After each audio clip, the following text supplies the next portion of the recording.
Hey there, my name is Max. So I sold $1 million of products on Amazon by age 27, and I sold my business for six figures in 2021. And I now work for an eight-figure Amazon aggregator based out of Singapore. So in this video, I want to show you 5 brands that I created in my first year of selling on Amazon that ended up failing. And the cool thing is I actually want to show you what the brand name was, what the product looked like, which products I ended up launching, what I learned, why it failed. I want to share with you all the details on those 5 brands. And what I hope you take out of this video is that failing on Amazon is not a big deal. Usually, if you're able to not order that many units, you're going to learn a bunch of stuff and you're actually not going to lose that much money. So it's not a big deal. And it's actually an essential part of the process to become a better Amazon seller and a better product developer. So let's start with the first brand now. The brand name was Potent Potions, and it was a CBD brand that I started in early 2019. So what happened was I was looking on Amazon, doing some product research, and putting all the numbers into Helium 10, and I came across this product on Amazon which was labeled and marketed as hemp oil, which in fact was actually CBD oil. And that was when CBD was, I think, just getting legalized on the federal or state level, I forget, in 2019, and everybody wanted to get into the space. So I ended up finding a supplier, putting an order for a couple, I think maybe $2,000 or $3,000, and creating my own brand, which I really like that name, Potent Potions. So I ended up launching the product, but ended up not doing so well because it was just so competitive. There's just so many competitors crowding up the search results. And so what I did is I turned on some PPC, and I did get some sales through PPC, but it wasn't enough to really make the brand profitable. Combined a listing with not that many reviews, that didn't have that great of a conversion rate, and that was dependent on PPC, that created a problem where there just wasn't enough margin and the conversion rate wasn't high enough, so the brand was just not profitable. All right, so the second brand. So second brand was called Tea Tree Treatments. And that brand was actually designed for people with who have what's called nail fungus. And so that's a fungus that grows below the nail, and obviously it's really annoying and you want to get rid of it as fast as possible. And so I actually found that niche through a friend of mine who was selling outside of Amazon and had really good success in that niche. So he said, hey, we're having good success with this. Like, look into Amazon to see if you could launch a product there. So I didn't look much at the numbers. I just put a product together. So I got to my supplier and I said, hey, could I get like 60 bottles of this tea tree oil, which was it's a natural antifungal oil.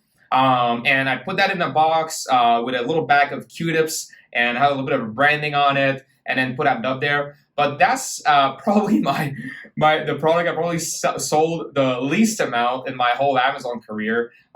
Really didn't do well at all. And I think the simple reason is that the product sucked. So it was literally just a little bottle of essential oil. And this is something people could have bought, on the site. And the only difference was that I packaged it in a box and included some Q-tips, right? And priced a lot higher. So the margins were really tiny. And of course, again, I sold a couple of units because you always sell a couple of units on Amazon, but the margins weren't good. I think the product was losing money, and ended up just shutting it down very quickly. I didn't even reorder a second time. I just thought, okay, this is not going to work, so shut it down.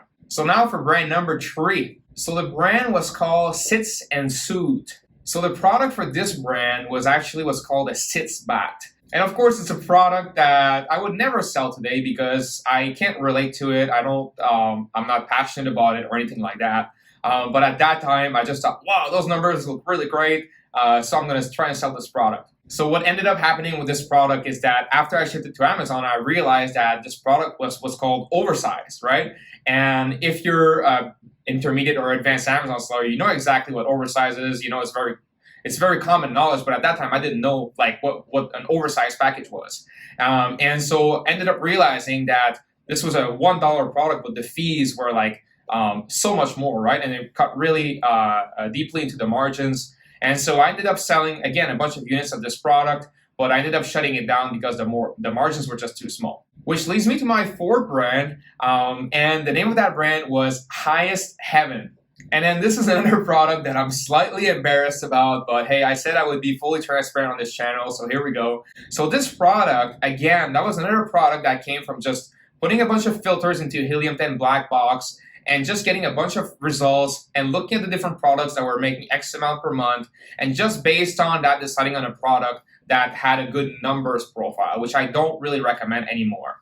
So this product actually didn't do terribly well. I think I ordered 100 units. So I did the branding, I did the design of the packaging, the 3D render, everything. And I think I ordered, about 100 units from the factory. I think the cost per unit was pretty high because I ordered so little. But I sold those 100 units on Amazon. It wasn't too hard. And I don't think I had huge margins, maybe like 10, 20%, but it was enough for me to say, hey, let me order 1,000 units. And so I went back to my supplier. I said, hey, I'll order 1,000 units, ship it direct to Amazon. And they did. Ended up selling the whole 1,000 units on Amazon. And the reason why I didn't reorder this product, there was a couple things. So first thing was that even though it wasn't an adult product, it was constantly being put into the adult product category. So either competitors would flag the product as adult, and then I would have to submit a case and then to unflag it. So that was kind of annoying. And the other part was that the margins weren't that great. It was quite competitive. And even though my product, I felt like was pretty well differentiated because the branding was beautiful, it was very feminine, a very beautiful branding. So I felt like that was an advantage.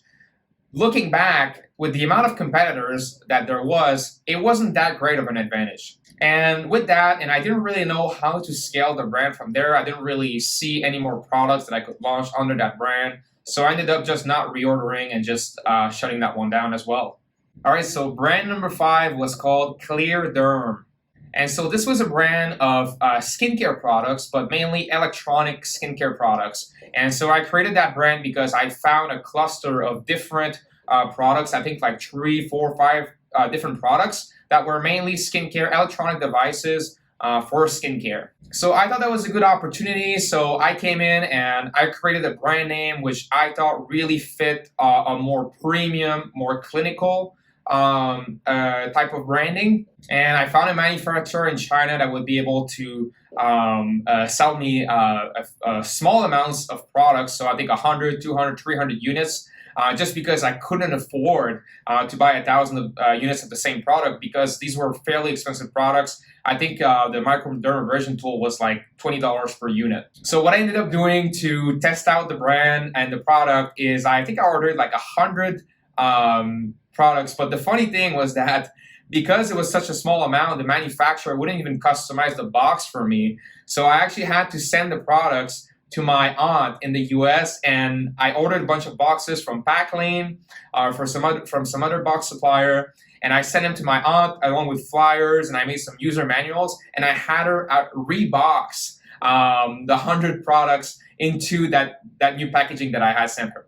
So I quickly expanded the brand to 3 products, and I actually ended up selling, I think, over $50,000 of products for that brand, and at the highest month, which I think was December 2019, I think that brand was making around $20,000 per month. But what ended up happening is I didn't really have the budget for that brand because the products were so expensive. So I ended up running out of stock a lot. And I also learned that electronics have super high return rates because a lot of times the product quality wasn't that great coming out of China, and the products would break. And I think I had a 10% return rate. So by then my supplements were doing a lot better than the brand. So I actually ended up not reordering. So just kind of letting the brand die. But it could have worked. It just wasn't a great opportunity for me. So I just kind of let it die there. So I think this brand was my lesson on selling an expensive product and just how much more capital you need if your product is more expensive to properly scale and launch and be successful on Amazon.